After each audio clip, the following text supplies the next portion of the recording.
Y la idea es que el día de hoy empecemos entonces, o más bien, continuemos con el tema que habíamos iniciado la clase anterior y era en el cual estábamos hablando de la capacitancia. Si ustedes recuerdan, la definimos simplemente como una propiedad que tienen los sistemas en el cual voy a considerar la cantidad de carga que tengo almacenada en uno de los conductores sobre la diferencia de potencial. Eso era lo que habíamos definido como capacitancia. Entonces, para que tengamos capacitancia, tenemos que tener un sistema con dos conductores. Un sistema con dos conductores tienen que tener una diferencia de potencial. Entonces, a una cierta diferencia de potencial.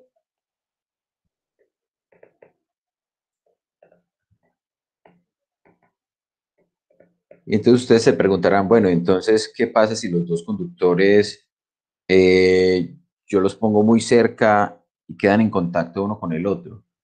Cuando eso sucede, pues entonces ya no tendríamos dos conductores, ya tendríamos un único conductor, así esté hecho de dos piezas diferentes, porque la superficie se me va a convertir en una equipotencial. Entonces alguien podría decir, entonces si la diferencia de potencial es muy pequeñita, tanta que se haga cero, entonces voy a tener capacitancia infinita. Y la respuesta es no. Capacitancia únicamente está definida cuando exista diferencia de potencial, no sobre un mismo equipotencial. Entonces eso es importante, vamos a anotarlo por acá. La capacitancia solo se define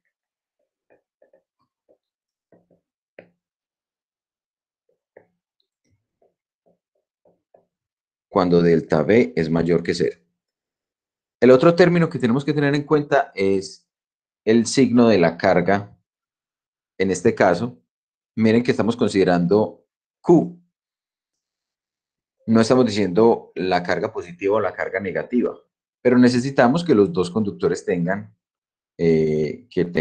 ambos estén cargados, uno con carga positiva y uno con carga negativa. Entonces, Q es simplemente la magnitud de esa carga de uno de los conductores.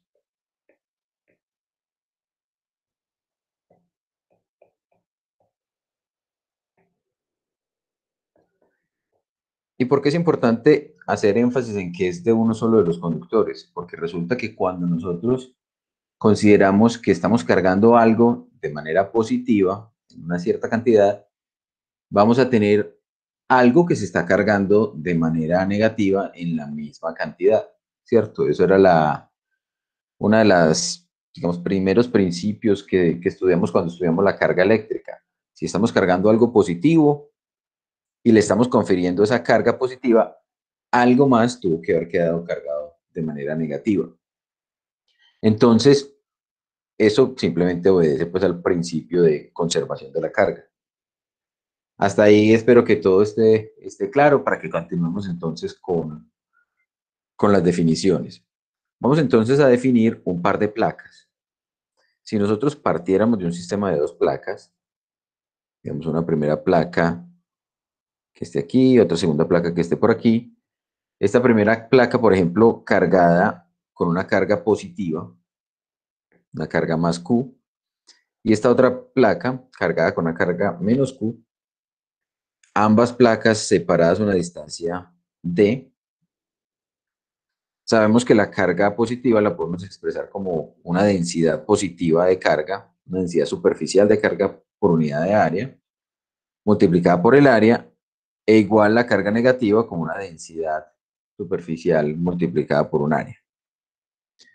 También sabemos que cuando tenemos un par de placas o un par de sistemas cargados, se nos va a establecer un campo eléctrico, ¿cierto? Y ese campo eléctrico apuntaría desde la placa que sea positiva hacia la placa negativa.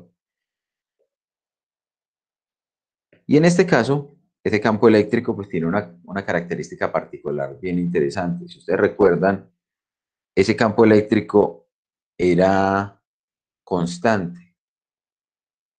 ¿Sí recuerdan esa parte? Vayan diciéndome sí, no. Sí, epsilon sobre, ¿qué? Sigma sobre epsilon. Sigma sobre epsilon cero. Esa era la magnitud de ese campo, ¿cierto? Si estamos considerando pues la magnitud únicamente. Digamos que esto es la magnitud del campo eléctrico. Pero sabemos que apunta de la placa positiva a la placa negativa. Si nosotros partimos entonces de esa definición que consideramos para la capacitancia, observen lo que vamos a obtener. Dijimos, la capacitancia es la carga o la carga sobre la diferencia de potencial y sabemos entonces que la carga es sigma por el área, independiente de cualquiera de las dos que esté tomando.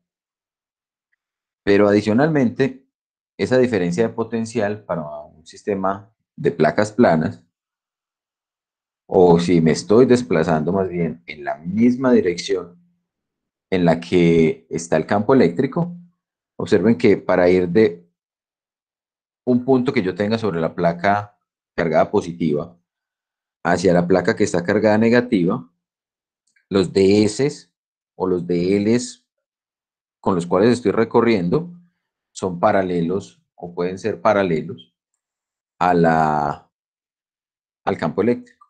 Y entonces en ese caso, la componente de ese desplazamiento de L simplemente se va a convertir en la distancia que hay entre una placa y la otra. Entonces, esa diferencia de potencial no es otra cosa que la magnitud del campo por la distancia d. Y aquí ya sabemos que la magnitud del campo, lo acabamos de decir, es sigma sobre epsilon cero. Entonces, permítanme, reordeno esto. Acá teníamos arriba sigma sobre alfa. Abajo la magnitud del campo era sigma sobre epsilon cero. Y acá tenemos la distancia entre las placas. Entonces, cuando hacemos las cancelaciones correspondientes, nos damos cuenta que el término sigma desaparece y nos va a quedar únicamente A sobre D multiplicado por epsilon cero. Y ese término al cual acabamos de llegar, pues es bastante poderoso. ¿Por qué? Porque me está diciendo, ves que para ese sistema la capacitancia es un valor numérico constante, esto es una constante, que me multiplica a dos parámetros geométricos.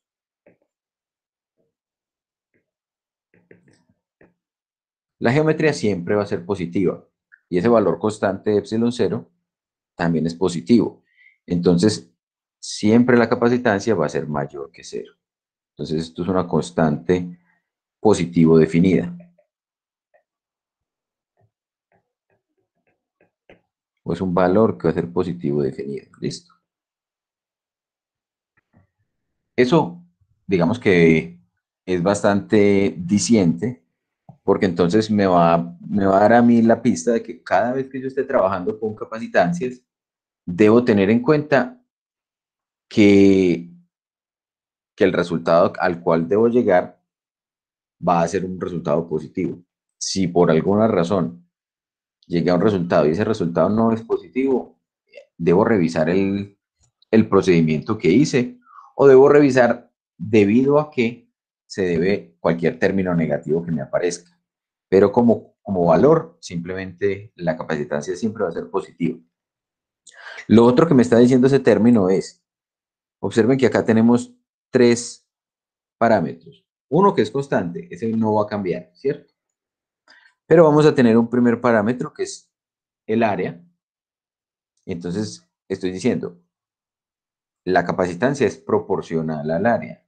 Entre mayor sea el área que yo tenga, ¿entre quién y quién? Entre los dos conductores donde estoy almacenando la carga. Entre mayor sea el área, mayor va a ser la capacitancia. Por otro lado, tenemos este otro término acá, el de la distancia. Entre menor sea la distancia, mayor será la capacitancia también. Entonces ya tenemos un par de parámetros que me están diciendo desde la geometría cuál debe ser la configuración más adecuada para obtener la mayor cantidad de capacitancia.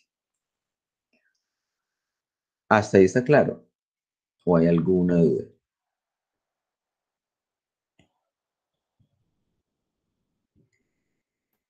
Listo, perfecto. ¿Por qué decíamos que entre más cerca los valores, o sea, cuál es el sentido físico de que entre más cerca los valores de los dos conductores va a ser mayor la capacitancia? Observen que si nos devolvemos a lo que vimos en la clase anterior, habíamos partido o habíamos llegado a este concepto de capacitancia a partir de entender dos esferas cargadas. Entre más cerquita estén las esferas, mayor va a ser el efecto. Por ejemplo, si yo quiero traer una carga positiva como la que tengo por aquí, mayor va a ser el efecto que la esfera negativa hace tratando de atraer esa carga positiva para afectar cuánto es la repulsión con la que la esfera positiva está repeliendo la carga. Entonces, por esa razón, entre más cerquita, mayor voy a tener ese parámetro de capacitancia. ¿Listo? Si nosotros, por ejemplo, volviendo, digamos, al caso de las placas paralelas, vamos a definirlo de otra manera. Miren que acá nos sacamos ese término de capacitancia como del sombrero, ¿cierto? Dijimos, la capacitancia se define como la carga sobre la diferencia de potencial. Pero ahora vamos a hacerlo de otra forma. Vamos a mirarlo suponiendo que voy a partir de dos placas. Entonces, digamos, tengo una primera placa y por acá voy a tener otra placa. Y esas son dos placas que son paralelas. Listo. Vamos a borrar este pedacito por aquí. Ahora, ¿cómo voy a generar la diferencia de potencial entre mis dos placas? La diferencia de potencial, recuerden que la puedo generar con algún sistema externo que me permita inducirle esa diferencia de potencial entre una placa y otra. Por allí habíamos mencionado, hace un par de semanas tal vez, que habían unos elementos o unos dispositivos que lograban mantener una diferencia de potencial entre sus extremos o entre sus terminales. ¿Sí recuerdan cómo era que llamábamos esos elementos?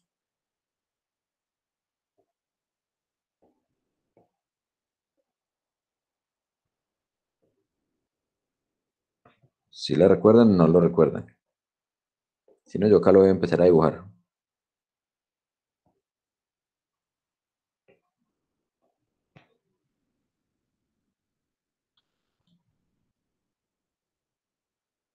¿No recuerdan esos elementos comúnmente cilíndricos? ¿Las Pila. qué? Las Una baterías, batería. exactamente. Las baterías. Las baterías eran dispositivos que eran capaces de mantener entre este extremo y este extremo de acá, eran capaces de mantener una diferencia de potencial, almacenándola como, almacenando esa energía en forma de energía electroquímica. Después hablaremos un poquito más en detalle de cómo ocurre el proceso electroquímico para que esa diferencia de potencial se mantenga. Pero por ahora, recordemos entonces que si yo, por ejemplo, a este terminal le conecto un elemento conductor, entonces, ¿qué pasa con esta placa de la derecha, el elemento conductor con el que conecté y el terminal negativo?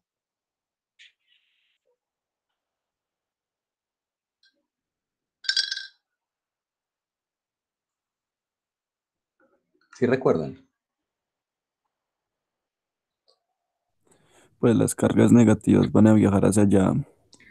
Inicialmente las cargas podrían viajar hacia allá, pero antes de que viajen las cargas, el solo hecho de conectarlo, lo dijimos al principio de la clase, cuando yo conecto dos materiales que son conductores, se me vuelven un único conductor, ¿cierto?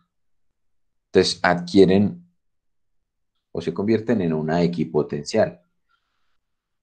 Y entonces, eso es esencialmente lo que tenemos acá, una equipotencial sobre el lado negativo de la batería, donde todo ese sistema, o sea, este primer conductor del lado derecho, más este hilo conductor, más este extremo de la batería, pues van a caer al mismo potencial.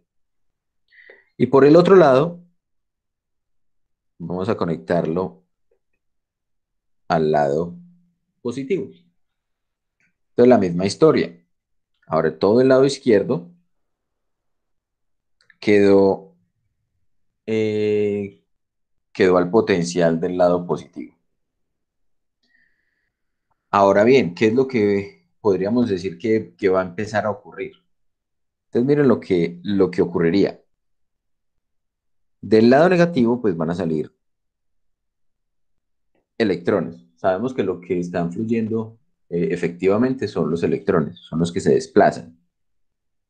Entonces, un electrón o una carga negativa sale de acá y se va a posicionar ¿en dónde? Se va a posicionar sobre esa placa. Porque, ¿qué es lo que la naturaleza hace para que ese electrón quiera salir desde esta región y se quiera posicionar por acá mejor?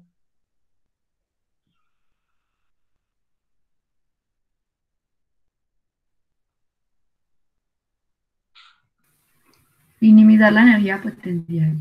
Quiere minimizar la energía potencial. Y en el caso de los electrones, recuerden que eso se logra viajando hacia las regiones donde haya un mayor potencial eléctrico más positivo.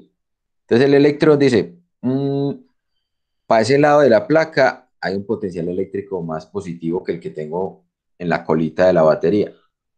Entonces me voy para allá. Entonces viaja, pero se encuentra con un pequeño problema. Y el pequeño problema es que acá tiene una distancia de separación entre las placas. Y entre las placas que tengo, no tengo nada, ¿cierto? Tengo esencialmente aire. Y si el campo eléctrico no es lo suficientemente grande, o sea, no estamos superando los 3 millones de voltios por metro, entonces el electrón no tiene manera física de pasar de un lado al otro de la placa.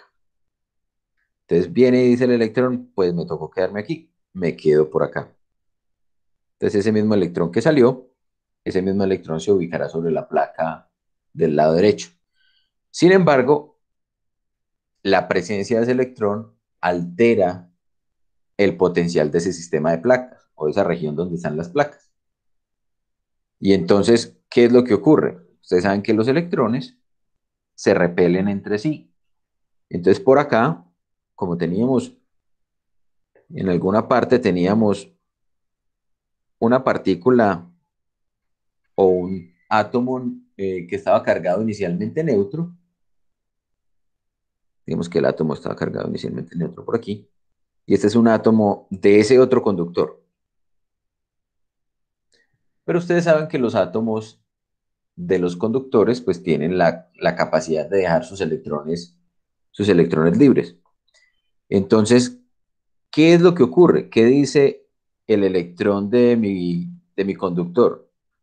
Dice, no, esto por acá se puso fea la cosa, entonces me voy a ir de aquí porque me va mejor o encuentro una región de potencial eléctrico más alta si me voy para el terminal positivo de la batería. Y es esencialmente lo que este electrón, este que me quedó acá, que estoy tratando de coger y no soy capaz de coger, bueno, entonces me hacen caso. Este electrón que venía por aquí abandona su núcleo y dice, me voy para acá, para esta región donde tengo mayor cantidad o un potencial eléctrico más positivo. Entonces, siempre quienes se están moviendo son los electrones. Pero entonces miren que apareció una carga negativa en la placa del lado izquierdo e inmediatamente aparece una carga positiva en el lado derecho. No es que del lado positivo de la batería salgan cargas positivas. No, las cargas positivas no se están moviendo. Es la carga negativa la que va y se desplaza. Y si yo continúo este mismo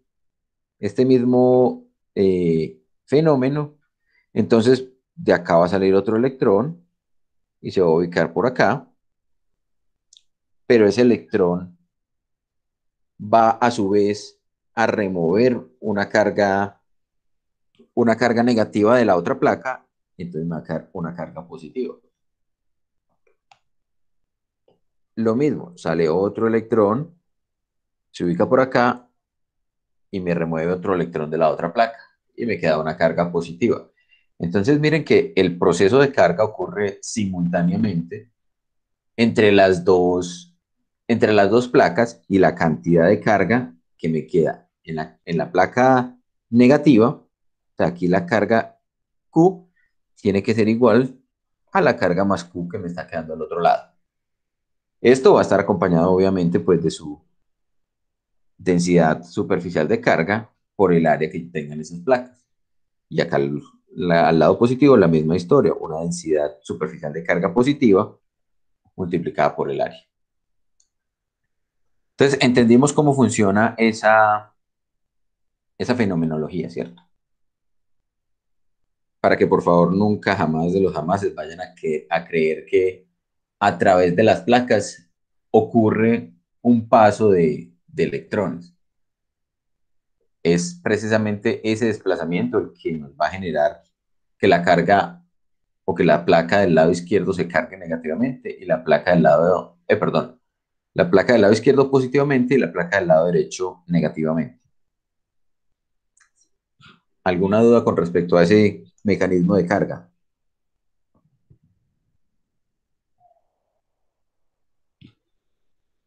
Listo. No, profe, de momento no. Listo, muy bien. Entonces, bueno, entonces digamos, ya tenemos ese sistema. Ese sistema se cargó.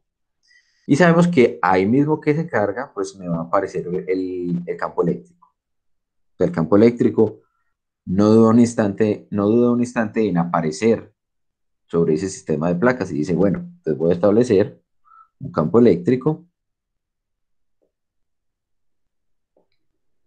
que si la distancia es lo suficientemente pequeña y las placas son lo suficientemente grandes, entonces será uniforme y va a estar establecido entonces en esta dirección. Ese es mi campo eléctrico.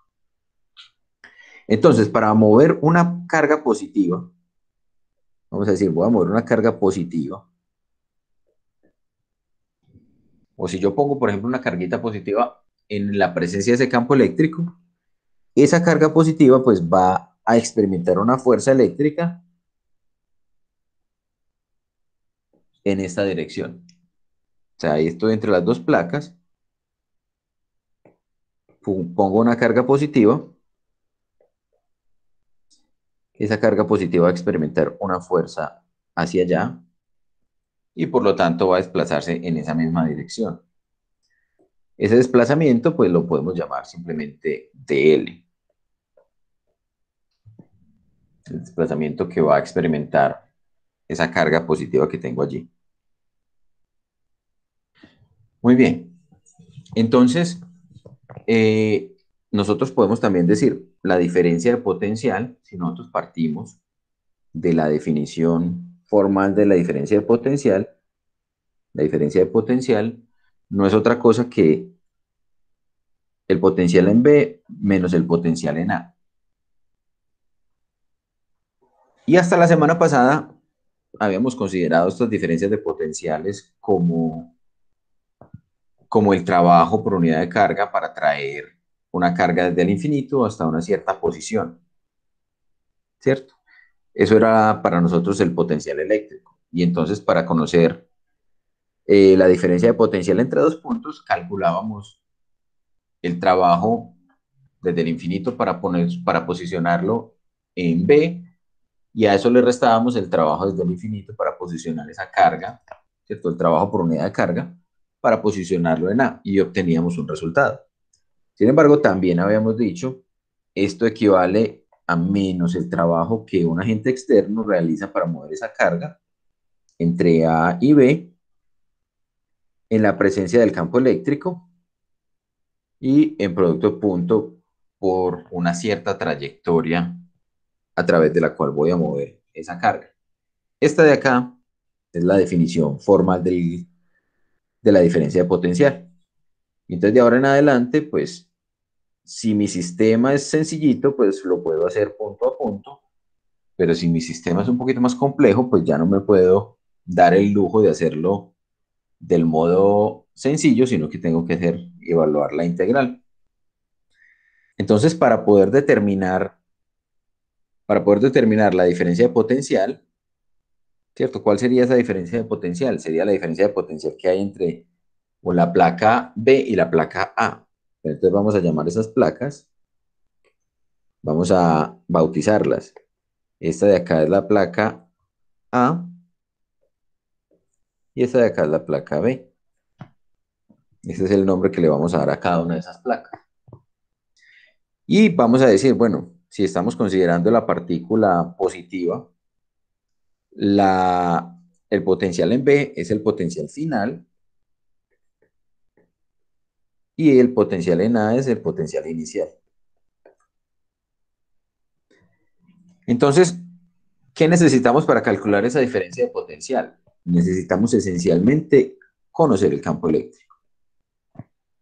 ¿Conocemos el campo eléctrico de esa configuración? Sí, ese campo eléctrico lo habíamos definido como un campo eléctrico cuya magnitud era sigma sobre epsilon cero. Y entonces yo puedo operar rápidamente para obtener esa diferencia de potencial. Entonces, la diferencia de potencial o el potencial en B menos el potencial en A, pongámoslo así con mayúscula como lo teníamos allí, es menos, miren que es un término constante, entonces puede salir de la integral, pero adicionalmente el producto punto desaparece porque el desplazamiento de esa partícula va en la misma dirección del campo eléctrico. Entonces aquí puedo sacar directamente sigma sobre epsilon cero y me queda la integral entre A y B de los diferenciales de longitud de L. Y aquí nos vamos a dar cuenta de un término. Acá me queda menos sigma sobre epsilon cero de L entre A y B, no es otra cosa que la distancia de separación entre las placas. Entonces me aparece otra vez D. Y aquí puedo reemplazar sigma como Q sobre área, ¿cierto? Sabemos que sigma es la carga por unidad de área. Entonces esa diferencia de potencial me queda menos Q sobre A epsilon 0D. Miren que lo que vamos a llegar, si yo hago, y si separo el término Q sobre delta B, voy a quedar exactamente con la misma expresión A,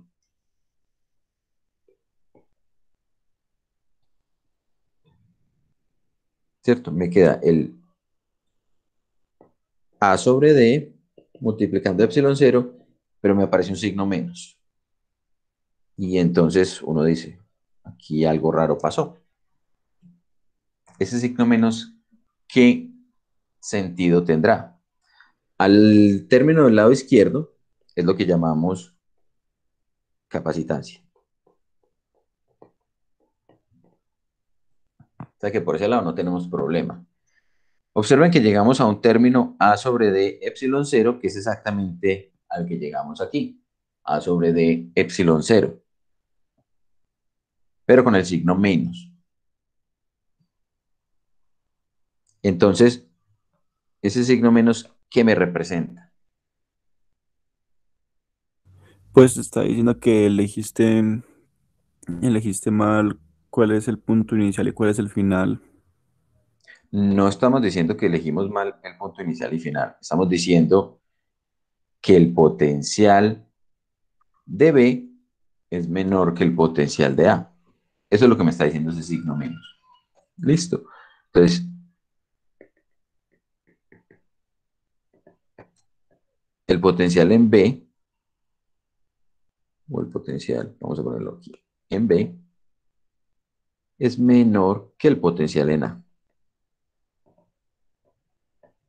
Entonces, ese signo no es producto de que hayamos elegido mal, sino que simplemente viene acompañado por en dónde estamos definiendo o cómo estamos definiendo el potencial, porque recuerden que finalmente habíamos definido el campo eléctrico como menos el gradiente del potencial eléctrico.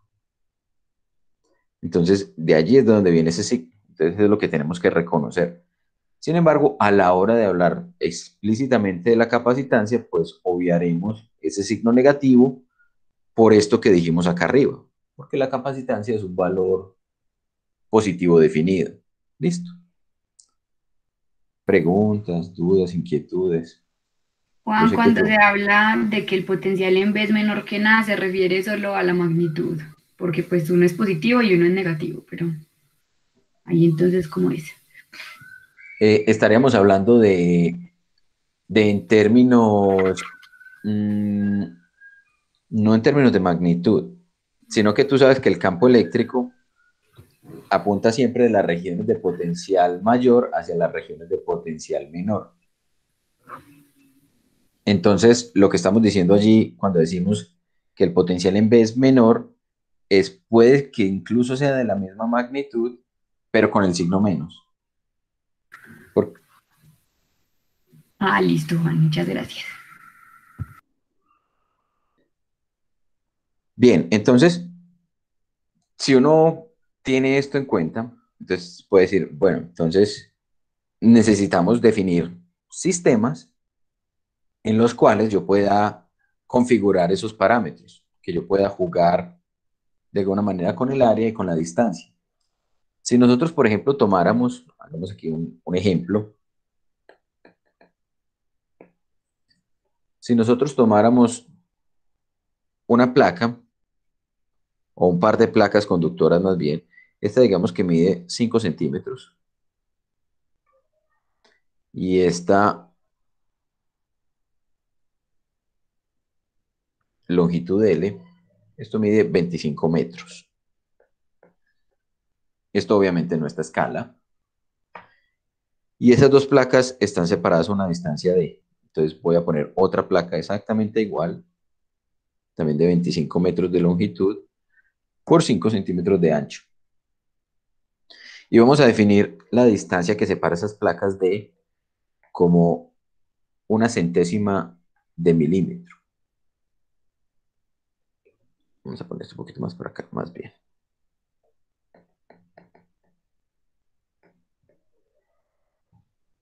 Una centésima de milímetro, o sea, una separación muy pequeña entre esas dos placas.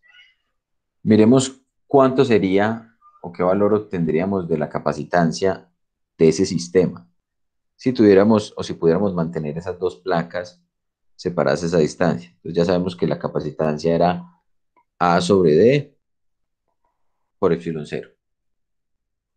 El área no es otra que 25 metros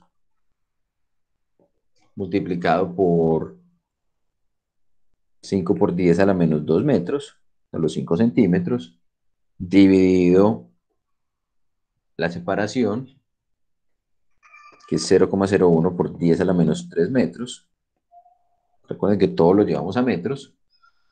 Y esto lo vamos a multiplicar por epsilon cero. Epsilon cero es 8,85, 42 por 10 a la menos 12.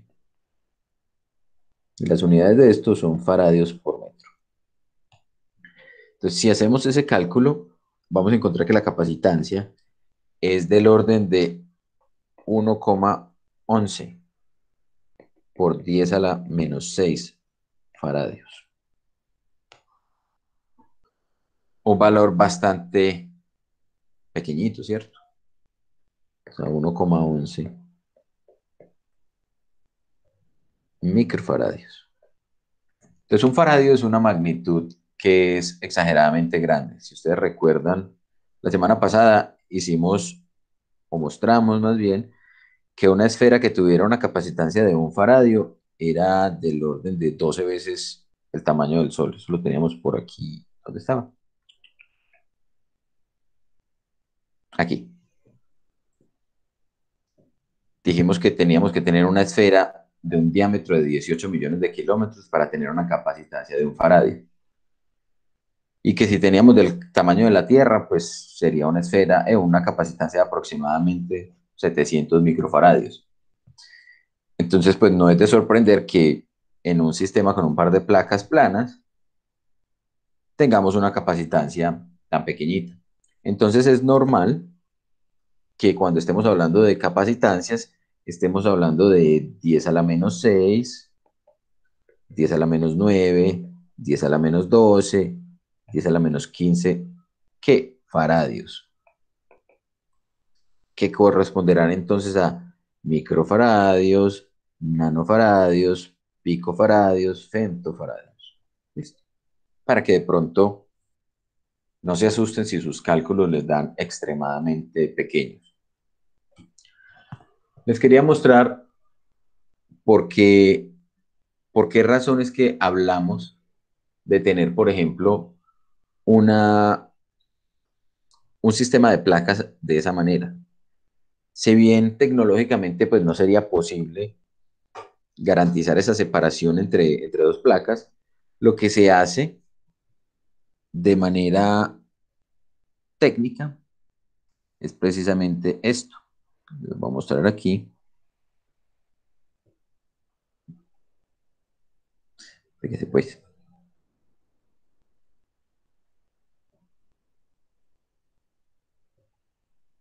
Listo. Entonces miren esta imagen. Esta imagen ilustra lo que tecnológicamente se hace para fabricar un dispositivo que se llama condensador, que esencialmente es un dispositivo electrónico en el cual yo puedo almacenar carga. Entonces, paso de tener mis placas como las tengo en esta imagen, que las tengo paralelas,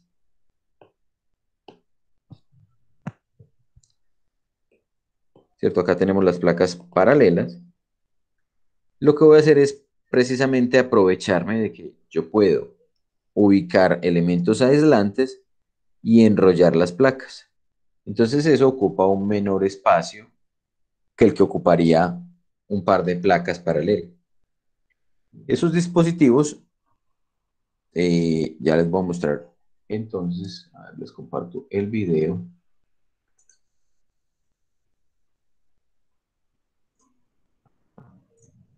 Ustedes me dicen que es cierto que no tienen, ustedes no escuchan el sonido de los videos que yo les pongo acá. No, Juan, nosotros no escuchamos el sonido. Qué raro, porque es que acá cuando le doy compartir, me pregunta que si compartir el sonido, pero como que no lo comparte por alguna razón.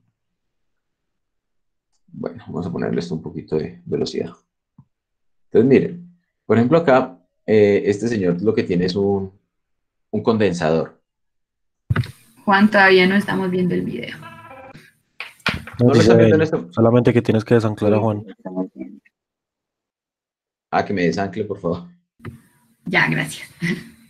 Listo, entonces miren que, por ejemplo, ahí le están quitando como el recubrimiento. Y esos condensadores vienen como en un envase fabricado de aluminio. Aquí, por ejemplo, lo que está haciendo este señor es con un disco de corte, removiendo precisamente ese envase. Adelantémonos un poquito para que veamos cuando saca eso. El interior, y el interior, observen que lo que va a hacer es precisamente empezar a desenrollar, digamos, el contenido de lo que está allí. Aquí se alcanza a ver mejor.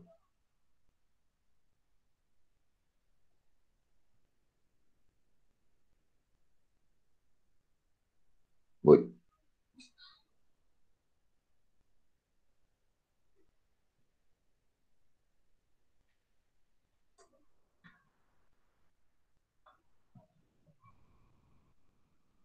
Listo. Entonces observen ahí, por ejemplo.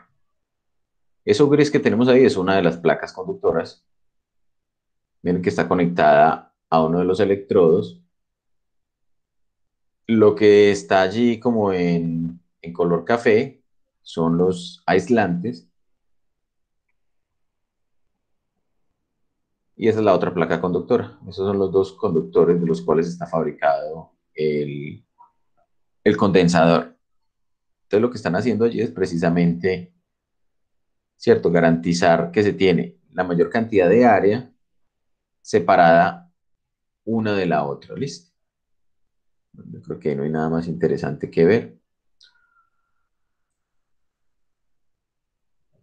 Bien, estamos otra vez en el cuadernito, ¿cierto? Sí, Juan. Muy bien. Con los condensadores, entonces, si ustedes se dieron cuenta, pues es un sistemita o un dispositivo eh, que en ocasiones puede ser pequeño, pero dependiendo de la aplicación puede ser mucho mayor, puede ser mucho más grande. Por ejemplo, en algunos casos se utilizan capacitores o condensadores para almacenar cargas que puede tener varios cientos de miles de voltios. Es importante tener en cuenta que, o sea, no es un dispositivo como para tomar a la ligera. Es un dispositivo que tiene una serie de aplicaciones importantes. Una de ellas, por ejemplo, es los desfibriladores que, que emplean en los aeropuertos o que tienen, por ejemplo, para los paramédicos para reanimar una persona que ha entrado en un shock cardíaco o en un paro cardíaco. No sé si han visto, espero que nunca les haya tocado ver en la vida real, pero sí en las películas, que son dos placas que los paramédicos ubican en el pecho de la persona y lo que hace es realizar una descarga eléctrica. ¿Sí han visto eso? Sí, Juan. Listo. Entonces, esencialmente lo que está haciendo allí, esas dos placas están conectadas a los terminales de un capacitor y esa carga que está almacenada en el capacitor se descarga a través del cuerpo. Si ustedes se han fijado bien, esas placas se ubican una en la parte superior del pecho y la otra como en la parte inferior, pero como en diagonal, precisamente tratando de que en el camino del paso de esa corriente, pues se encuentren o estimulen el corazón. Entonces, teniendo eso en cuenta, pues y sabiendo, por ejemplo, que el corazón es un músculo que funciona a partir de impulsos eléctricos, esencialmente todo el cuerpo humano funciona, digamos, debido a pequeñas diferencias de potencial. Incluso, si uno, por ejemplo, cogiera un capacitor, digamos un capacitor, yo lo posiciono aquí así, y cojo las dos paticas, y digamos que esto es de 1000 microfaradios. Si yo cogiera con mi mano izquierda una patica, me disculparán la manito, es como fea, y con la mano derecha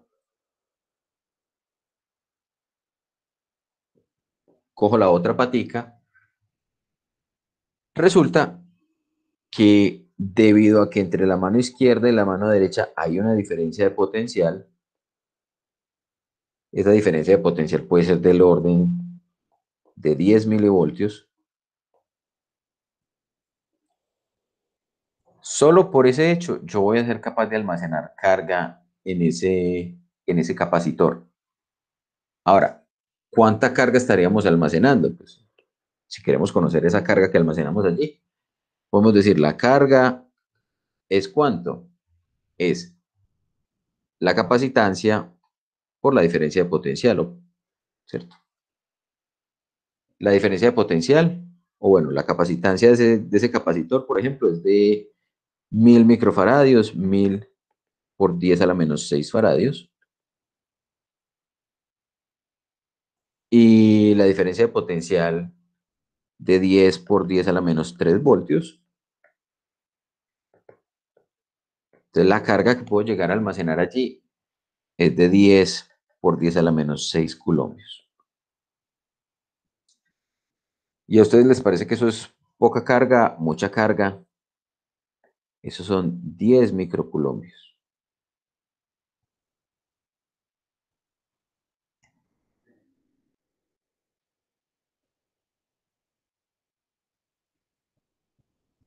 ¿Eso es mucho o es poquito? Poquito. Seguro. No, Ah, realmente en no, el... es grande. Bueno, los invito a que revisen en sus notas. Es pequeño cuando es nano, ya recordé. Bueno, los invito a que revisen en sus notas de todas maneras cuánta era la carga que podíamos almacenar en una esfera de un diámetro de 60 centímetros, de un radio de 30 centímetros. Yo creo que estaba por allá. A ver, ¿dónde era que estaba? Cuando habíamos calculado más atrás. Eso fue antes de esto, antes de esto. No, ya ni me acuerdo dónde lo tenemos. Mm, mm, mm, mm, mm, mm. Creo que fue cuando empezamos a ver potencia.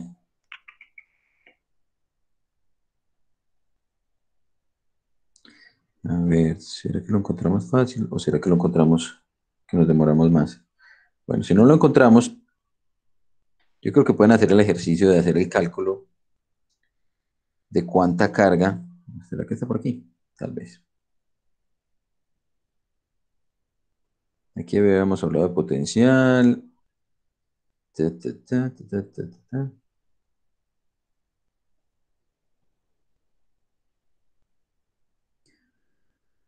Bueno, creo que no lo tengo por ahí como a la mano. Sin embargo, eso es más o menos la cantidad de carga que se puede almacenar en una esfera de 30 centímetros de radio, con una diferencia. Acá la tenemos, esa cantidad de carga con un voltaje, una diferencia de potencial de 10 milivoltios, mientras que allá pues era del orden de kilovoltios, ¿cierto? Era del orden de 200, 300 kilovoltios, si mal no recuerdo.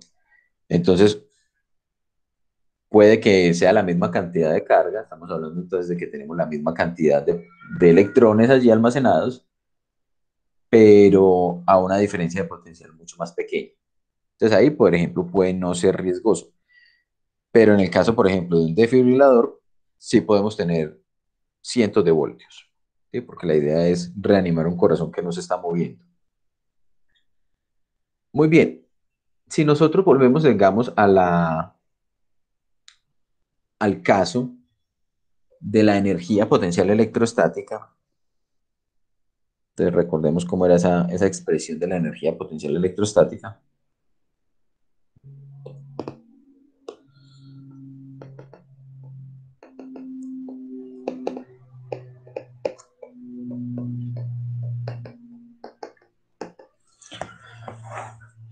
Nosotros habíamos definido que esta energía potencial electrostática del sistema era un medio de Q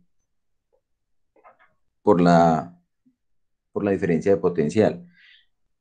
Eso fue lo que llegamos cuando hicimos el cálculo por acá entre el sistema de placas paralelas. Por aquí creo que estaba, antes de la capacitancia, aquí. Sí, habíamos definido la densidad energética del campo eléctrico y dijimos que podíamos calcular entonces para un sistema de placas, por ejemplo, la energía potencial electrostática, un medio de Q por B. Y entonces, si además tenemos en cuenta que tenemos esa nueva definición de que la carga también la puedo expresar entonces como la capacitancia multiplicada por el potencial, entonces podemos expresar esa misma energía potencial electrostática ahora como un medio de C o de la capacitancia por el potencial al cuadrado. Y eso es otra manera de expresar la energía potencial electrostática. Entonces, para que de pronto lo tengamos también en cuenta. En última, recuerden que la idea es que el capacitor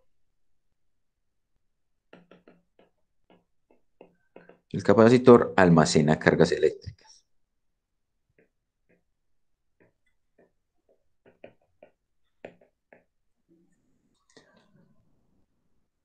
Vamos a mirar ahora una una de las demostraciones que vamos a utilizar para el laboratorio esta semana. Vamos a mirar esta simulación. Yo la vuelvo a compartir.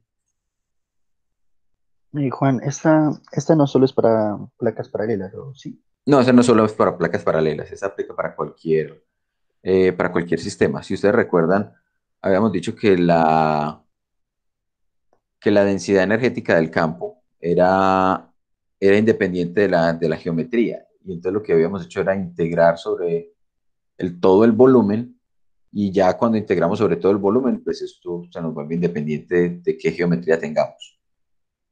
Listo, gracias. Listo. Entonces miren aquí, por ejemplo, creo que estoy compartiéndoles la pantallita, ¿cierto? Sí, Juan. La simulación. Muy bien. Entonces miren que esta simulación nos está mostrando aquí al lado izquierdo una batería donde podemos cambiar la diferencia de potencial que la batería le imprime a las placas entre menos 1,5 voltios y 1,5 voltios. Y tenemos unos caminos que son unos elementos conductores. Uno de ellos va conectado al terminal positivo de la batería y se conecta con una placa, con la placa de arriba. Y el otro va conectado a la placa de abajo y se conecta con el terminal negativo. Observen que ahí, o sea, tengo la posibilidad de desconectar la batería de este sistema. Acá en la parte superior me aparece un panel donde me dice, donde yo puedo seleccionar que la simulación me muestre la capacitancia. Entonces, observen que en este caso tengo una separación de 2 milímetros, un área de placas de 100 milímetros cuadrados, y me está diciendo que la capacitancia es de 0,44 picofaradios. Sin embargo, si yo modifico sus parámetros, la capacitancia empieza a cambiar. Entonces uno dirá, pero por qué no está conectado y está cambiando la capacitancia? Porque recuerden que la capacitancia es una propiedad inherente a la geometría. Si yo tengo dos conductores cuyas áreas se traslapan, que no estén en contacto, en este caso, por ejemplo, los dos conductores no están en contacto, están separados 2 milímetros. Entonces, si yo tengo dos conductores con áreas traslapándose que no estén en contacto, entre esos dos conductores va a existir la habilidad de almacenar carga. Así yo no tenga de dónde traer las cargas, pero él tiene la habilidad de hacerlo. ¿Listo? Entonces es por esa razón que aún simplemente modificando el área se está modificando la capacitancia. De acuerdo a lo que vimos, miren que la separación inicial es de 2 milímetros. ¿Qué ocurrirá con la capacitancia si yo aumento la separación?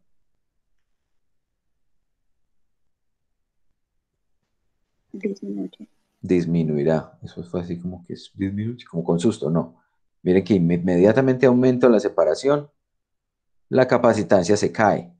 Cuando la vuelvo a disminuir, la capacitancia vuelve a aumentar. Entonces vamos a suponer que vamos a tomar, digamos, ese capacitor, ese que tiene la capacitancia más elevada de todas, que es de 1,77 picofaradios. Por acá al lado derecho tenemos un instrumento. Ese instrumento no es otra cosa que un voltímetro. Él me está midiendo el voltaje entre estos dos terminales, entre los dos extremos.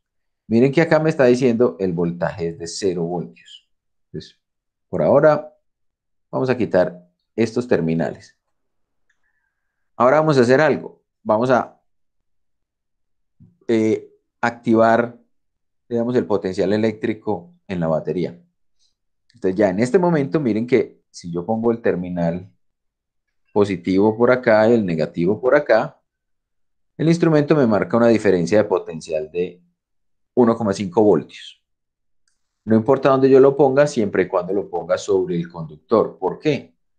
Porque resulta que todo esto es una equipotencial y todo esto de abajo es otra equipotencial. ¿Qué pasa si yo pongo una terminal o las dos terminales en el mismo conductor? Pues sencillamente me va a decir que la diferencia de potencial es cero. que es la definición de una equipotencial. Entonces, traigámonos las puntas para acá y ahora conectemos.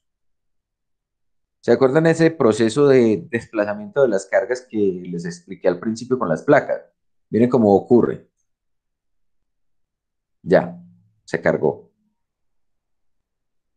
Todas las cargas salieron del electrodo negativo, llegaron a la placa inferior. Cada uno de ellos empujó una carga negativa para que se fuera para la placa, para el electrodo, para la terminal positiva. Entonces la placa de arriba me quedó cargada positiva y la placa de abajo me quedó cargada negativa. Fue muy rápido. No sé si alcanzaron a darse cuenta que la simulación también me muestra algo interesante y es que me muestra un flujito de electrones. Observen esta región de la parte superior y la región de la parte inferior. Entonces miren que acá me muestra en qué dirección fluyen los electrones. Y desaparece. ¿Hasta cuándo fluyen los electrones? Hasta que ya no hay más espacios para las cargas ubicarse en esa región o en esas placas. Entonces digamos que de alguna manera las cargas van a saturar el sistema. Cuando ya no tienen a dónde más llenarse, sencillamente cesa el flujo de electrones desde la fuente. Así la fuente siga conectada. Listo. Observen otra cosa interesante. Miren que acá teníamos la máxima capacitancia. ¿Qué era lo que habíamos definido que era capacitancia? Era la habilidad de soportar cargas. Miremos cuánta carga tenemos en una de las placas. Aquí, por ejemplo, nos dicen en la placa de arriba. Nos dice que tenemos 2,66 picoculombios. ¿Qué pasa, por ejemplo, si yo aumento la separación? Ajá, se me baja la capacitancia. Y miren que también al disminuir la capacitancia está ocurriendo una reducción en la densidad de cargas. ¿Sí o no? Si notan que ya no está tan rojo la placa de arriba ni tan azul la placa de abajo. ¿Qué está pasando con esas cargas? ¿Para dónde se están yendo? Se están volviendo a la batería. ¿Qué pasa si, por ejemplo, yo reduzco el área? Voy a tener menos capacidad de almacenar carga, que tengo menos área donde ponerla. Entonces también otra vez los electrones pues tienen que volver. Entonces eso sería lo que ocurre con un sistema cuando estoy conectado de la batería. ¿Sí? Y aquí miren que vuelvo a tener la máxima capacitancia, la máxima cantidad de carga almacenada. Miren que acá ahorita teníamos 2,66 picoculombios, ahora solamente tenemos 0,13 picoculombios. Listo. Juan, Hola. ¿hasta cuándo podría estarle pasando electrones la batería de las placas? Hasta que las placas se saturen, hasta que ya no haya donde más almacenar carga. Y eso me lo define la capacitancia del sistema.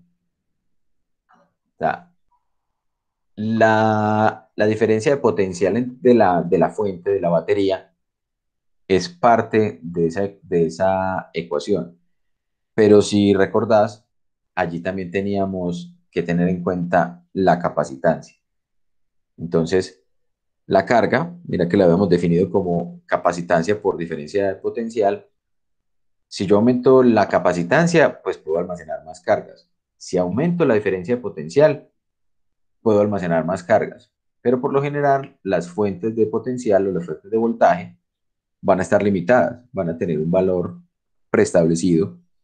Si lo que tengo allí es una batería, por ejemplo, es 1,5 voltios, si tengo una batería de carro es 12 voltios, etcétera.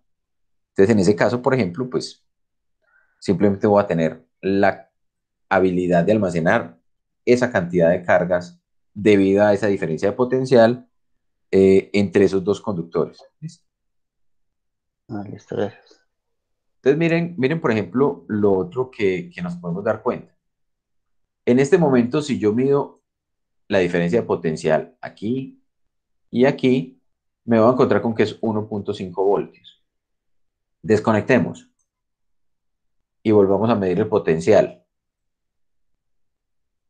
¿Sorprendente o no? ¿O era lo que estábamos esperando? Era lo que se esperaba porque el capacitor tiene que almacenarlo. Exactamente, era lo que estábamos esperando. O sea, aquí no hicimos nada sorprendente. Ahora les voy a mostrar lo que sí podría ser sorprendente. ¿Se acuerdan que en la clase pasada dijimos, si estamos moviendo una de las placas,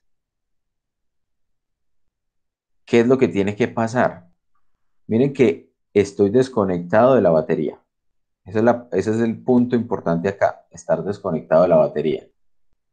¿Qué pasa cuando aumento la separación?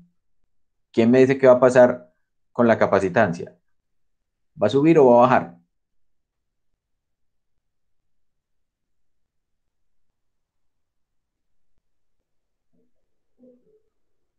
Alguien, diga.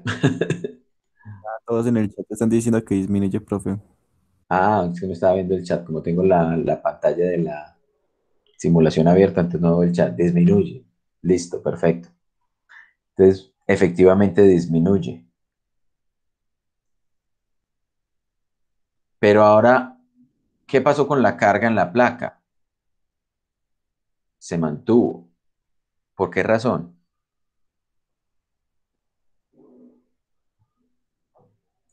Pues ya no hay manera de que fluyan hacia la batería. Exactamente. Esas cargas están allí atrapadas. Las atrapé cuando le quité la batería. Ya no se pueden ir. Las almacené allí y por mucho que yo separe esas placas, ya esas cargas quedaron allí atrapadas.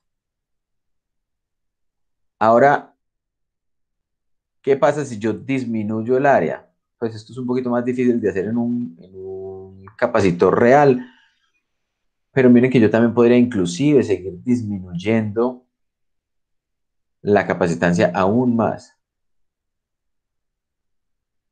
Pero dejémoslo así, simplemente en la máxima separación.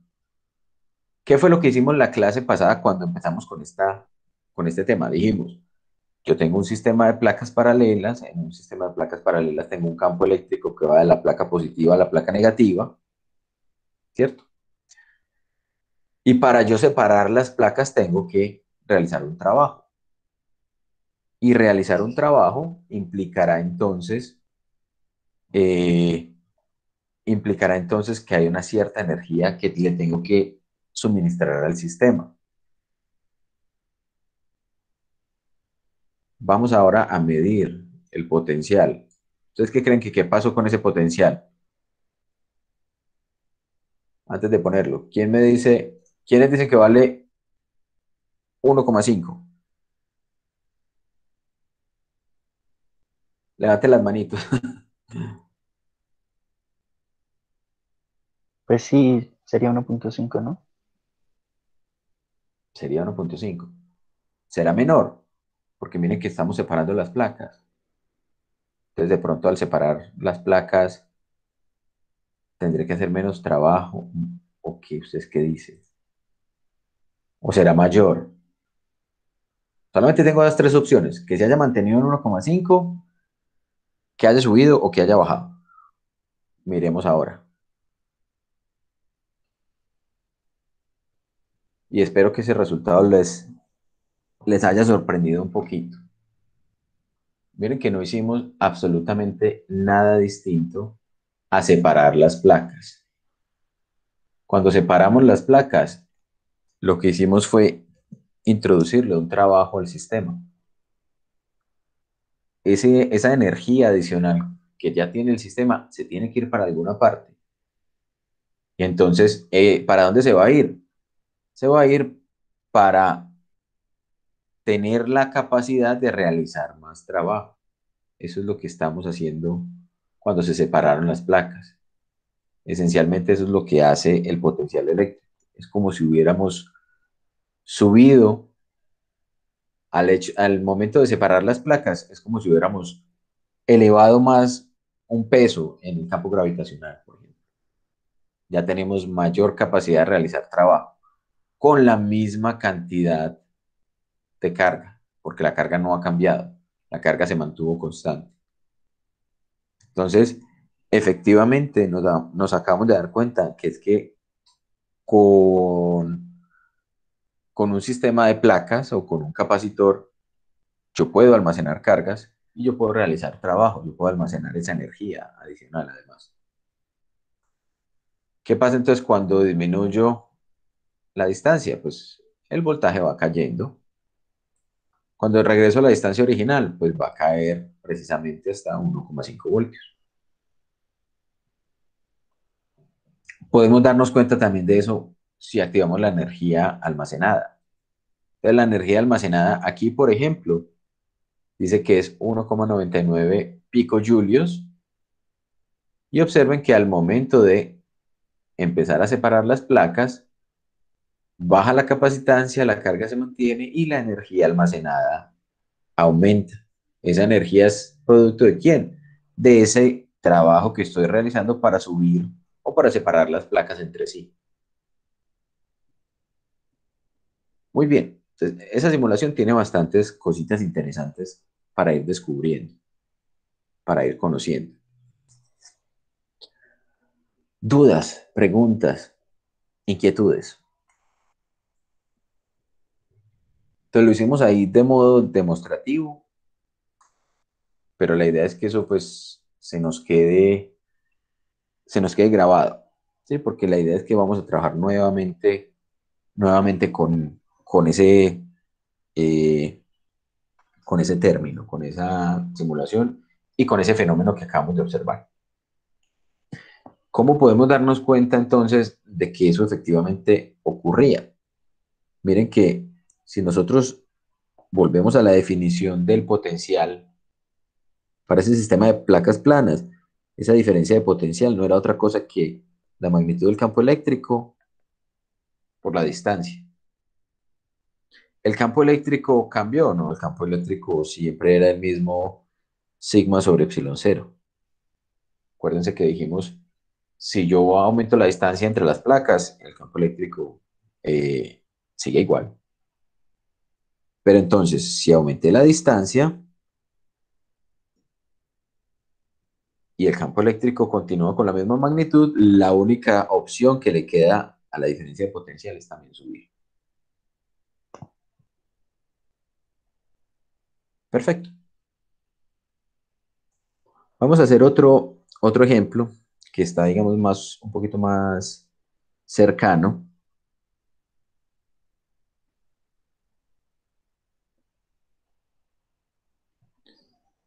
A esos ejercicios que ustedes resuelven de los que llaman tipo parcial, ¿cierto? Entonces, vamos a mirar cómo se comporta, por ejemplo, un sistema que tuviera esta configuración. Entonces, en el caso del sistema de placas planas, ya vimos que era un cálculo que podíamos realizar a partir de conocer qué, el campo eléctrico. Y en este caso lo que vamos a tener no es otra cosa que un par de conductores cilíndricos, un conductor cilíndrico sólido interno, que vamos a cargar con una carga más Q, y un cascarón cilíndrico que lo rodea de manera coaxial, o sea que comparten el mismo eje geométrico, con carga menos Q. ¿De dónde viene esa carga? Realmente en este momento pues no nos va a importar. Simplemente sabemos que bien sea que lo cargue con una batería o con, no sé, cualquier otro sistema que me proporcione una diferencia de potencial, voy a almacenar cargas entre esos dos elementos. Y que adicionalmente, pues, cuando tenga sus elementos cargados, allí se va a establecer un campo eléctrico que además, yo sé que tiene una característica y es esta. Es que el campo eléctrico va a ser un campo eléctrico radial, ¿sí? Por la simetría del problema. Entonces ya somos capaces de desarrollar o de hacer un análisis pues, de un sistema como este. Si nosotros, por ejemplo, decimos o partimos de la definición para para la diferencia de potencial, si nosotros decimos el potencial en B menos el potencial en A, no era otra cosa que el menos trabajo por unidad de carga, ¿sí? Y el trabajo por unidad de carga lo definimos como E, porque recuerden que lo que teníamos era el trabajo, era QE por delta L, y como estamos diciendo por unidad de carga, entonces de allí es de donde nos desaparece esa carga. Entonces el trabajo por unidad de carga para ir desde el punto A hasta el punto B a lo largo de la trayectoria de L. Y entonces en este caso, ese campo eléctrico lo necesitamos conocer.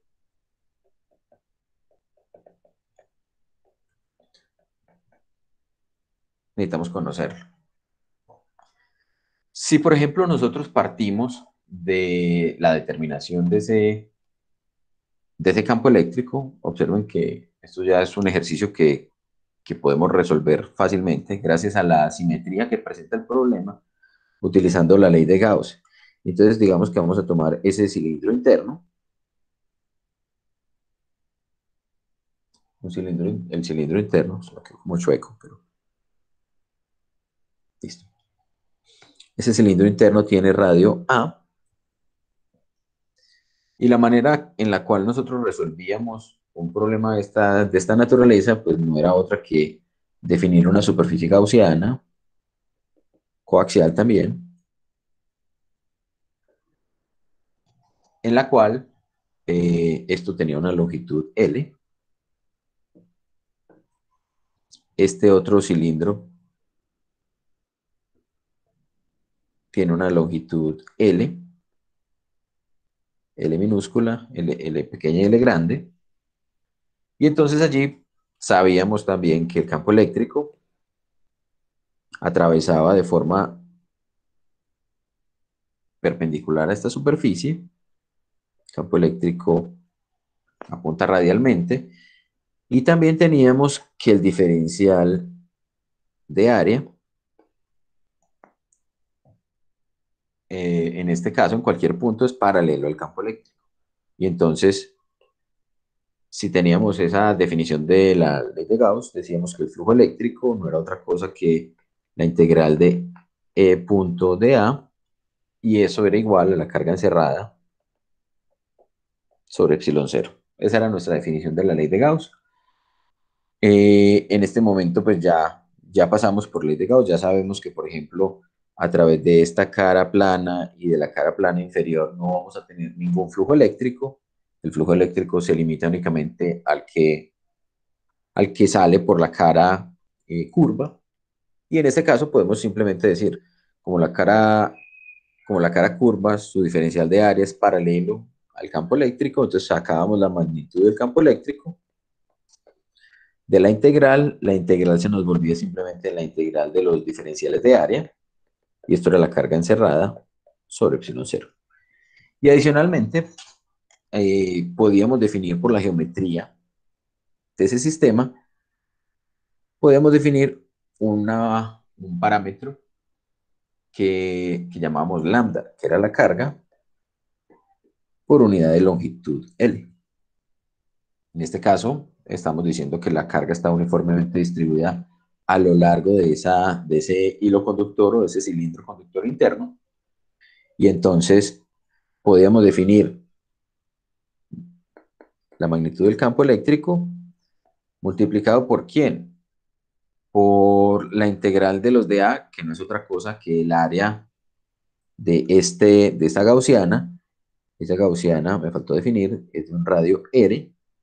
Entonces este radio sería 2pi, o el área más bien sería 2pi por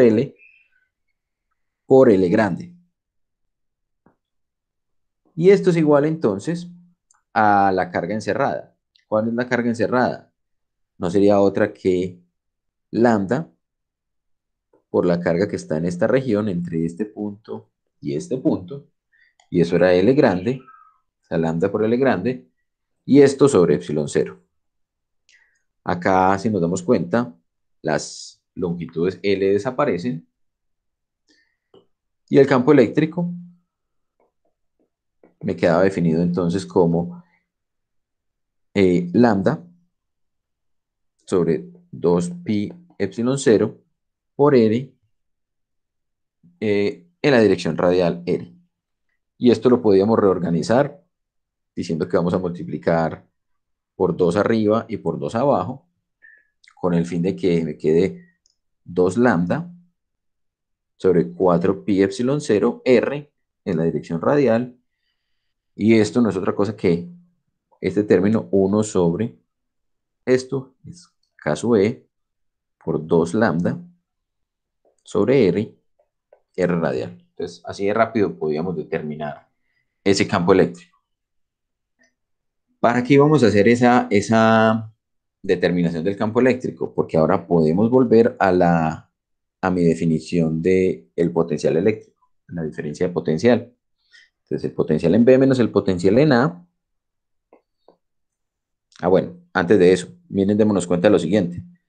Si el conductor interno es positivo y el conductor externo es negativo, entonces el potencial eléctrico en B, ¿cierto? B es un punto por aquí, A es un punto por aquí.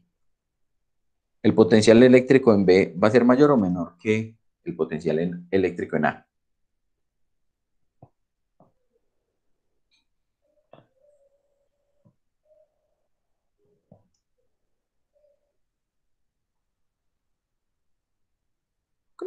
B es menor, ¿sí o no? Potencial eléctrico. Menor. Perfecto. Entonces el potencial eléctrico en B es menor. O sea que no nos sorprendamos que vamos a obtener entonces, vamos a tener que cargar ese signo negativo que nos va a aparecer por acá, ¿cierto? Entonces esto era menos el trabajo entre A y B del campo eléctrico. El campo eléctrico era K sub E por 2 lambda sobre R en la dirección de R y multiplicado o en producto punto por un diferencial de desplazamiento. Si yo estoy aquí, entonces la manera más adecuada de desplazarme sería si mis DLs van en esta dirección. O sea, si mis DLs son también radiales. Para simplificar el problema de este producto punto dentro de la integral. Entonces este no sería otra cosa que dr en la dirección radial también. Acá, pues entonces resolviendo, nos podemos dar cuenta que el campo eléctrico y el desplazamiento son también paralelos.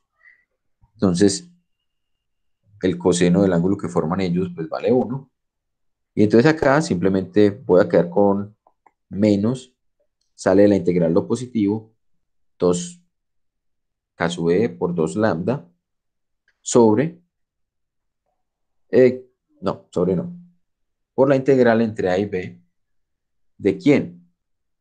De dr sobre r. Esa integral entonces me da el logaritmo natural de r, esto es menos k sub e por 2 lambda, por el logaritmo natural de r, evaluado entre quién, entre a y b. Y cuando hacemos el reemplazo, entonces me queda b sub b menos b sub a igual a menos 2 k sub e por lambda por el logaritmo natural de b menos el logaritmo natural de a, pero eso es lo mismo que tener el logaritmo natural de b sobre a. Si acá nos damos cuenta de lo siguiente, b es mayor que a. Entonces, esa relación entre b y a siempre va a ser mayor que 1. Y si b sobre a siempre va a ser mayor que 1, entonces el logaritmo natural de b sobre a, ustedes saben que el logaritmo, la función logaritmo, para valores mayores que 1, pues está definida positivamente. Entonces esto es mayor que 0. Entonces esto va a ser un valor positivo. Entonces este término de acá va a ser siempre positivo. Lambda es la densidad lineal de carga, que en este caso nosotros consideramos que la carga interna era la carga positiva, o sea que es carga positiva por unidad de longitud. K sub e es una constante, y entonces acá nuevamente nos apareció el signo negativo. Pero ya sabemos a qué corresponde ese signo negativo. Ese signo negativo pues viene del hecho de que B sub B es menor que B sub A. Si yo hago esta operación, B sub B menos B sub A, pues voy a obtener un valor negativo. Entonces me desaparecería el signo negativo, ¿cierto? Simplemente en magnitud de diferencia potencial, pues sería 2K sub B por lambda por el logaritmo de B sobre A. Muy bien. Si nosotros acá nuevamente consideramos que el lambda era Q sobre la longitud L, entonces podemos reemplazar y decir, ese delta B, pues no es otra cosa que menos 2Q sobre L por K sub E por el logaritmo natural de B sobre A. Y otra vez, si nosotros despejamos el término Q sobre delta B, vamos a obtener menos L, me queda en la parte de arriba, y en la parte de abajo me quedan 2, me queda K sub E y me queda el logaritmo natural de B sobre A. Y llegamos otra vez a este término, ¿cierto? Este término donde esto es lo que llamamos capacitancia. Y miren que otra vez llegamos a una expresión. ¿En términos de quién? Una constante, K sub E, la longitud, o sea, un parámetro geométrico, B y A son la geometría, son el radio del conductor interno y del conductor externo, el cascarón. Y observen que no depende de la carga. O sea, ese término capacitancia es exclusivamente dependiente de la geometría. Entonces, recuerden esto. Entonces, esto siempre, única y exclusivamente depende de la geometría.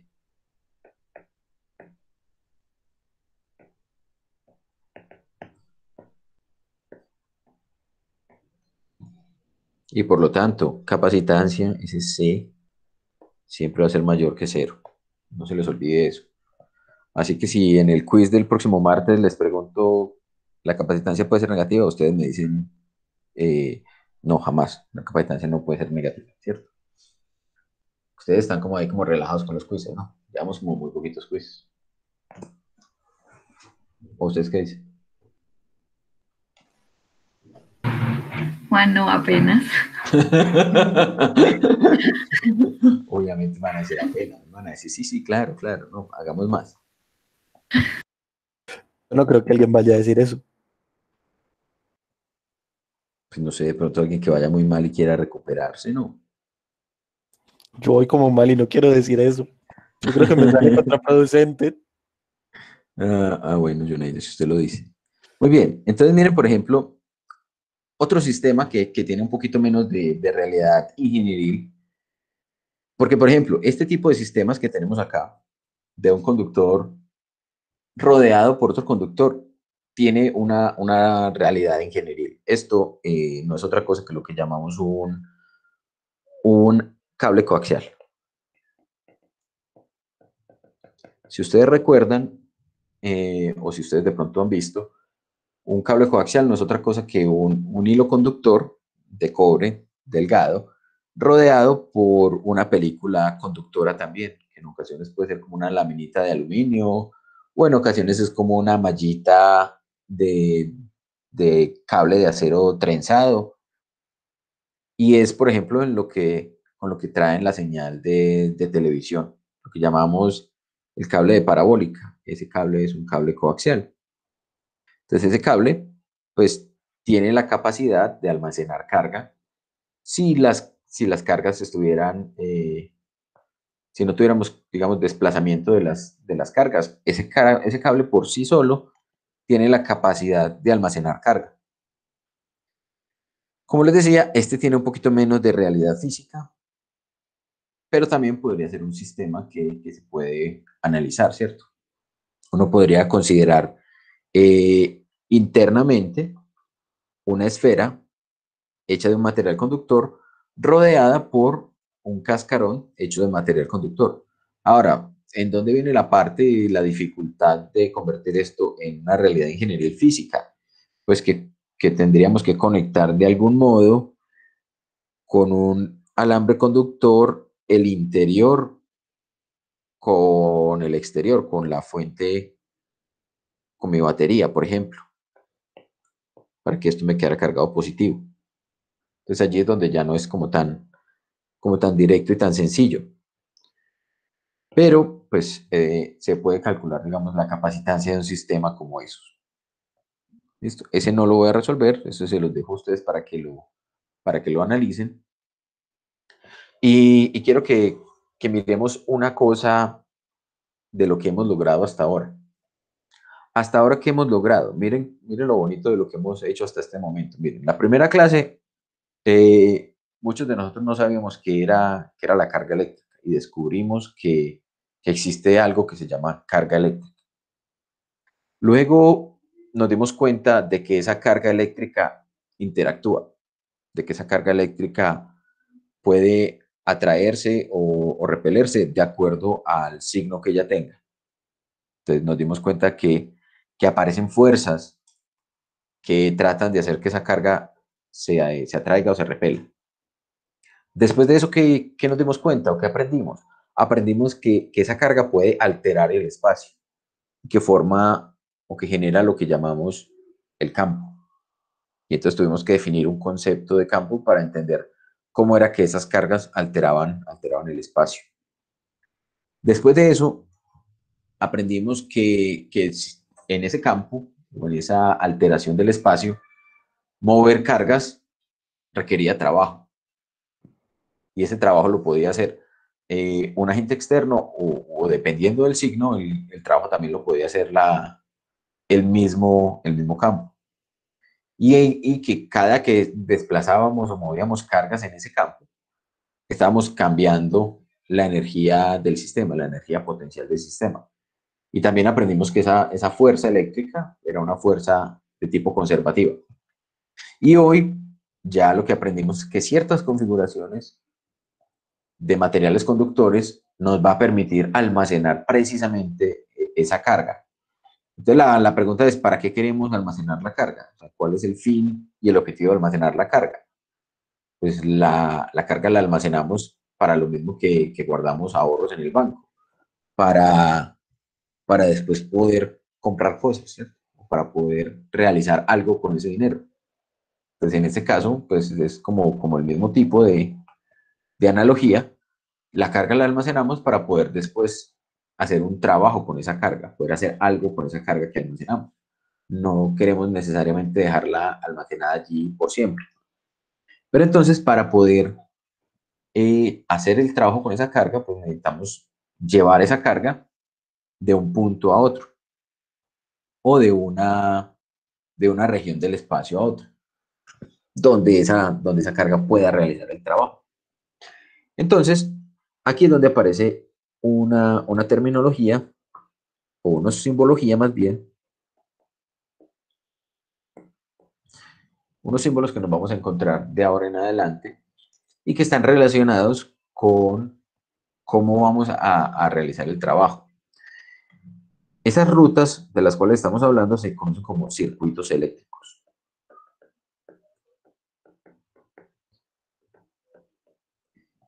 Y esos circuitos eléctricos pues se emplean, digamos, se fundamentan en la física de electricidad y magnetismo, pero se emplean en muchas otras cosas y por lo tanto pues ya tienen, digamos, una simbología definida y única de ellos, pues propia de ellos. Entonces, aquí vamos a empezar a ver algunos de esos símbolos. Uno de los símbolos pues más comunes es este que tenemos acá. Este símbolo que tenemos allí, con esto representándome un extremo positivo y esto un extremo negativo. No necesariamente me van a aparecer así, me van a aparecer el más y el menos, porque la diferencia de tamaños entre los dos es la que me indica cuál es el extremo positivo y cuál es el extremo negativo. Entonces, como de pronto alguno de ustedes ya sabe, esto es el símbolo de una batería. Pero en términos generales, digamos que esto es también una fuente de voltaje.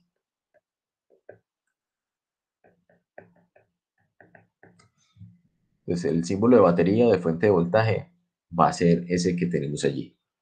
Una lineecita larga y una lineecita más corta. Por acá vamos a tener otro simbolito.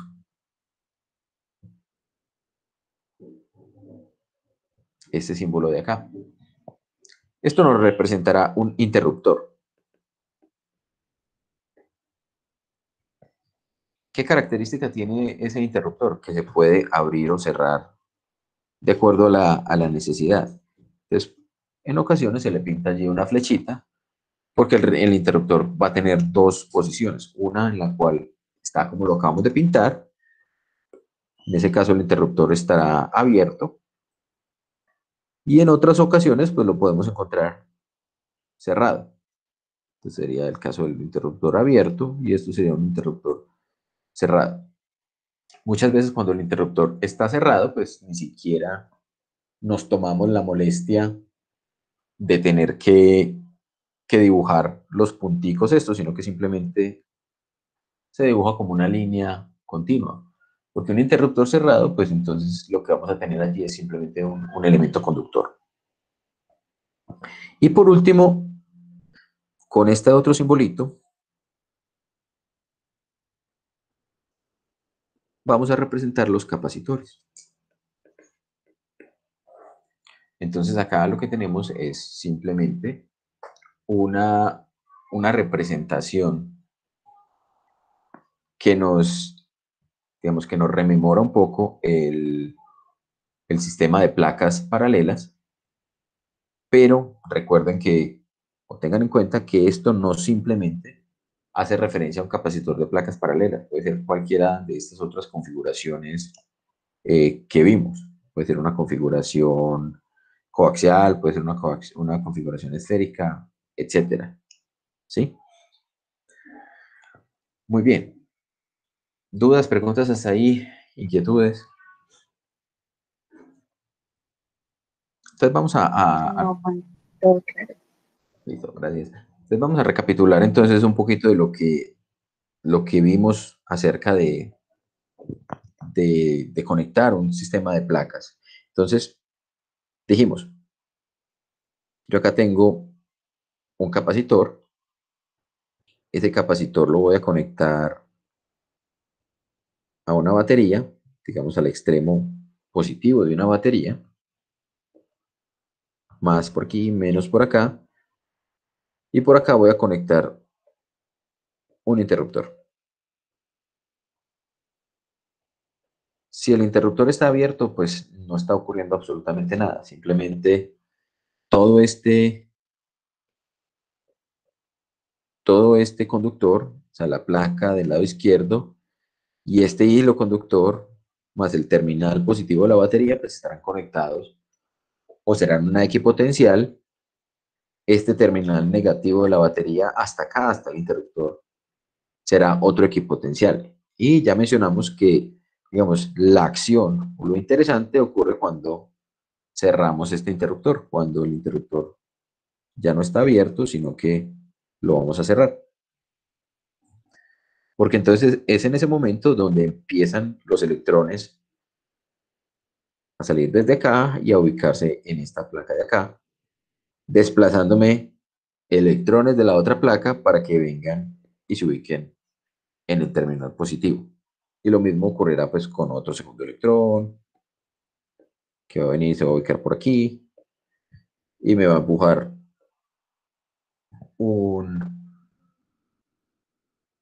un electrón de la otra placa hasta que obtengamos que las dos placas quedan con la misma cantidad de carga, una negativa y una positiva. ¿Listo?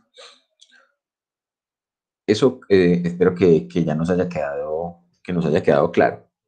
Ahora, esa no es la única manera de arreglar o de organizar los capacitores. Entonces, cuando estamos hablando de circuitos, en ocasiones hay unas configuraciones en las cuales nosotros podemos posicionar los conductores como se ven aquí. Vamos a poner por acá el switch.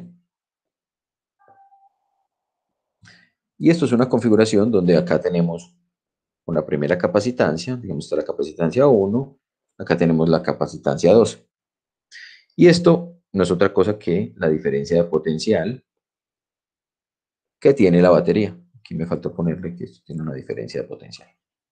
Listo. ¿Qué es lo que vamos a hacer entonces acá? ¿Qué ocurrirá cuando cerremos ese switch? Cuando cerramos ese switch, se me borró todo el conductor. Bueno, cuando cerramos ese switch, exactamente lo mismo que ocurría en el caso anterior va a suceder. Electrones que vienen por aquí, viene este electrón, se ubica aquí, desplaza un electrón de la placa del lado opuesto, dejándome una carga positiva. Ese electrón empieza a desplazarse hacia esta placa, se ubica aquí, ese electrón llegó allí, empuja otro electrón y viene hasta acá. Y puedo seguir haciendo el mismo ejercicio. Un segundo electrón me desplaza y me genera una carga positiva en la placa opuesta.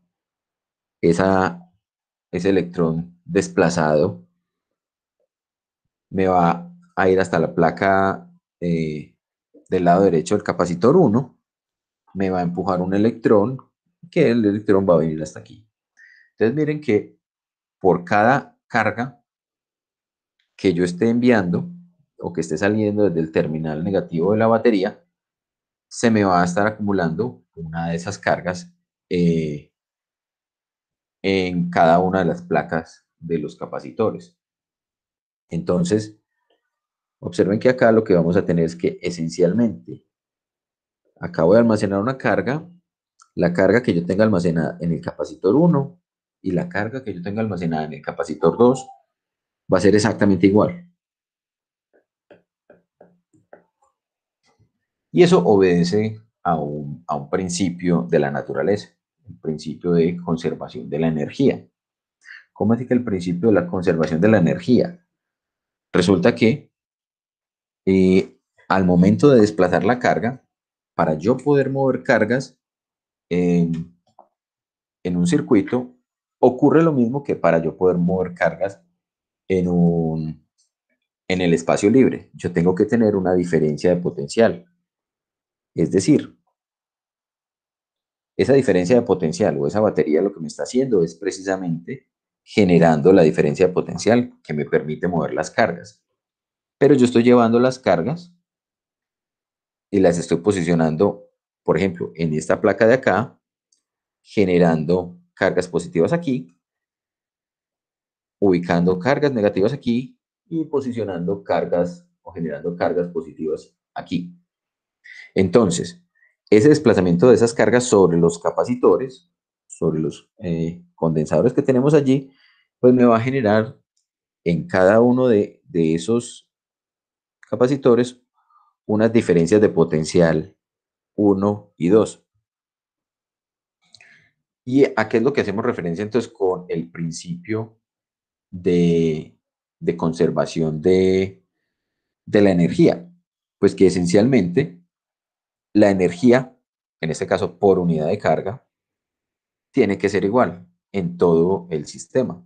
Es decir, la diferencia de potencial que me está ejerciendo o que estoy generando con la batería tiene que ser igual a la suma del potencial sobre el capacitor 1 más la suma del potencial sobre el capacitor 2. Eso es conservación de la energía. En este caso, energía por unidad de carga, es decir, diferencia de potencial. Y entonces cuando nosotros queremos convertir ese circuito que tenemos allí, que tiene dos capacitores, que es lo que generalmente le dicen a uno, esto es lo que se llama un capacitor o un circuito de capacitores en serie, ¿cierto? Entonces, decir que tenemos los capacitores en serie no es otra cosa que decir que vamos a conservar, que vamos a utilizar el principio de conservación de la energía. Y entonces lo que nos piden entonces es que volvamos esto en un sistema donde tengamos un único capacitor o un capacitor equivalente que almacene la carga de la misma manera y en la misma magnitud que almacenaría el sistema de dos capacitores. Entonces, acá nuevamente vamos a tener una diferencia de potencial en la batería. Observen entonces que si nos vamos a la definición de la capacitancia, la carga, esto lo podemos convertir en esto, en la carga total sobre la diferencia, perdón, sobre la capacitancia equivalente, no va a ser otra cosa que ¿quién? Que la diferencia de potencial en 1, o sea, la carga en 1 sobre la capacitancia de 1, más de este término de acá, la carga de 2 sobre la capacitancia de 2. Pero si recordamos, el sistema en cada una de las placas almacena la misma cantidad de carga, y eso lo definimos aquí arriba. Entonces, la carga que tenemos en 1, en 2 y la carga total es exactamente igual, ¿sí? Porque recuerden que cuando estamos definiendo la capacitancia de un sistema de capacitores, o cuando definimos la capacitancia, tomamos la capacitancia de una sola de las placas. Y entonces acá llegamos a que la capacitancia equivalente, o el inverso de la capacitancia equivalente, es 1 sobre C1 más 1 sobre C2. O lo que es lo mismo, que es lo que uno encuentra en los libros de texto, 1 sobre la capacitancia equivalente es igual a la sumatoria desde i igual 1 hasta n, para el número de capacitores que tengamos, de 1 sobre todos los C sub i. Esto es lo que encontramos en un libro de texto, esta expresión. Vamos aquí a simplemente resaltarla para que no la olvidemos, para que sepamos de dónde salió. Entonces esto es capacitancia de capacitores en serie. Miren que esto lo sacamos a partir de un principio de la naturaleza, el principio de la conservación de la energía. No nos lo sacamos así del sombrero ni simplemente mirando la definición pues en el libro. Y es la idea, que ustedes recuerden, para ustedes no se aprendan la fórmula, sino que recuerden cómo la naturaleza es la que nos determina a partir de principios cómo funcionan las cosas en la física. Otra configuración que es también muy común es cuando ya ahora los capacitores los conectamos de esta otra manera. Tenemos acá un primer capacitor con su capacitancia 1. Y acá tenemos un segundo capacitor con su capacitancia 2. Y ambos los vamos a conectar a la batería. Entonces, en este segundo sistema, observen que los extremos de cada uno de los capacitores están conectados a todo esto, que es un único conductor. Entonces vamos a ponerle dos colores distintos para que veamos. Entonces todo esto azul y todo esto amarillo son un único conductor. Son una equipotencial. A esa configuración se le conoce como configuración de capacitores en paralelo. ¿Cuál es la situación con este sistema? Que entonces ambos capacitores van a estar sometidos a la misma diferencia de potencial que me está ofreciendo la batería. La batería o la fuente de voltaje tiene una diferencia de potencial delta V. Si yo midiera con un multímetro entre este punto o entre esta placa y esta placa, voy a tener ese delta V, lo mismo acá, entre estos dos. Y acá también vamos a, para poder interpretar cómo funcionaría un sistema como estos, también vamos a hacer uso de un principio de la naturaleza. Entonces, ¿cómo dice ese principio de la naturaleza? Pues una vez yo conecté esto, de acá va a salir un electrón. Este electrón viene hasta acá. llega a, esta, a estos dos ramales. Y entonces dice, yo puedo irme por allá o me puedo ir por allá, ¿cierto? Tiene dos caminos. En este caso solamente va a tomar uno de los caminos. Entonces, si se ubicó aquí, entonces una carga positiva se va a ubicar acá. Ya sabemos que lo que pasa es que las cargas negativas se van a ir hasta la terminal de arriba. Si tenemos otro electrón, ese electrón puede ubicarse en el capacitor 2 o puede ubicarse en el capacitor 1. Si se ubica en el capacitor 1, pues no se puede ubicar en el capacitor 2. Y así sucesivamente. Entonces, ¿qué es lo que tiene que ocurrir? Que no necesariamente los capacitores se van a cargar con la misma cantidad de carga. Este puede tener, por ejemplo, dos cargas. Y este va a tener, por ejemplo, digamos que va a tener tres cargas de cada signo. Entonces, ¿de dónde salieron todas esas cargas? Pues todas esas cargas, digamos, la cantidad total de cargas, N, eso es la cantidad total de cargas,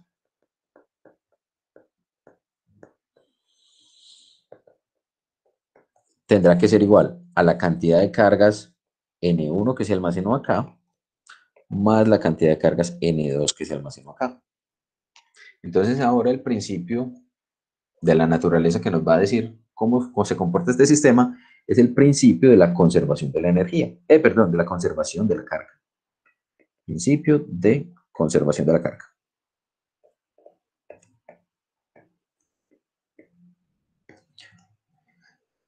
Queremos conocer cuánto fue la carga en coulombs que se almacenó en cada uno de los capacitores. Simplemente multiplicamos el valor n correspondiente por la carga electrónica. Ya sabemos que esto se nos va a convertir entonces en la carga total, es igual a la carga en el capacitor 1 más la carga en el capacitor 2.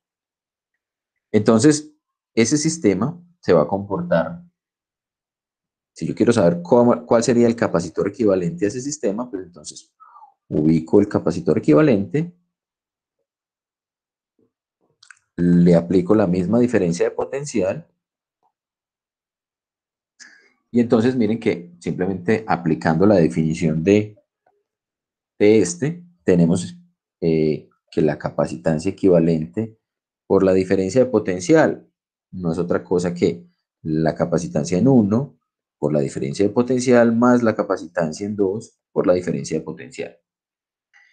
Las diferencias de potenciales son las mismas en los tres capacitores, pues o en el capacitor equivalente o en el capacitor 1 y 2, y entonces llegamos a que la capacitancia equivalente es la suma de las capacitancias.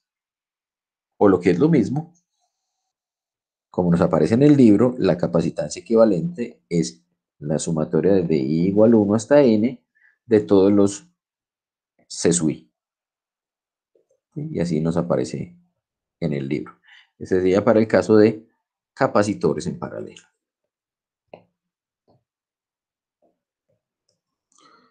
Ustedes se darán dado cuenta pues que ejercicios de esto, pues hay muchísimos y muchas configuraciones.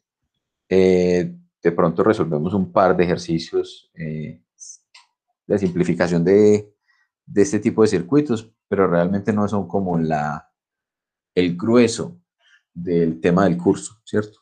Vemos que eso es más un tema de un curso de circuitos y realmente pues no es, una vez uno entiende los principios físicos, los principios de la naturaleza involucrados, en este caso el principio de la conservación de la energía y el principio de la conservación de la carga, es capaz de determinar cómo sería un circuito que esté conformado por capacitores en serie, capacitores en paralelo, uno después del otro, el otro después del uno, etcétera, etcétera. ¿Listo? Muy bien. ¿Dudas, inquietudes, preguntas?